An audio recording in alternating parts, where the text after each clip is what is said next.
Bigla ang craving lang sa fried chicken na may sauce. Pero bakit ang sarap? Mas masarap pa kaysa sa nabibili sa resto. Kahit simple lang ang mga ricados na ginamit. Subukan mo rin, di ba sulit yung cravings mo?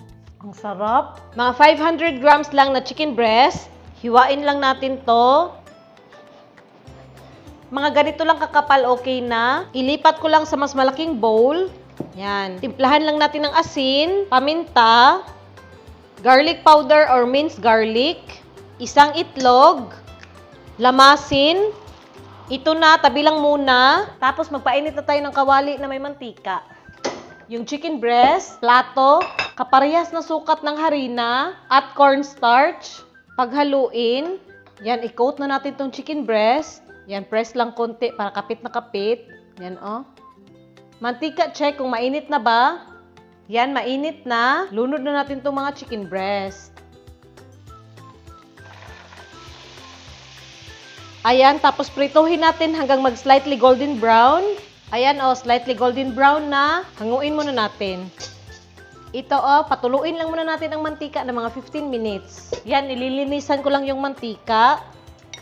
At painitin ulit natin ang mantika sa malakas na apoy. Mainit na to. Iprito na ulit natin ang mga chicken breast ng mga 2 minuto lang.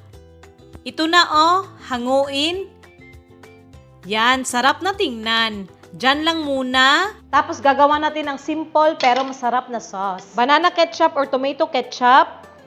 Hot sauce, patak-patak lang. Depende sa inyo kung gaano kaanghang ang gusto nyo. Brown sugar. Para may tamis. Use oil, yung prinituhan natin ng manok. Haluin muna ng mabuti. Yan, ganito na halong-halo na. Sindihan natin ang apoy sa sobrang hina lang. At bahagya natin tong pakuluin.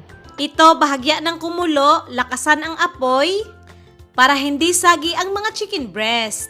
Haluin ng mabilisan, ha? Tingnan nyo, malutong pa rin tingnan. Since okay naman na to, patayin na ang apoy. Ilipat sa plato. Budbura ng sesame seeds, pang-paatsup lang. Ang sarap na tingnan, diba? Syempre, pero gagawa pa tayo ng dipping sauce para sakto talaga ang cravings, no? 5 kutsarang mayonnaise, minced garlic, suka, asukal, paminta, haluin. Ayan na, diba mabilis lang? Dried parsley for the char, optional lang. Excited na ako tikman. Subukan na natin to. Wow! Ayan, oh. Oh, bitaw. Ang sarap. Uy, namia. Subukan nyo to guys. Sobrang dali ang sarap. Magpapakain ka talaga ng marami. Sulit ang cravings.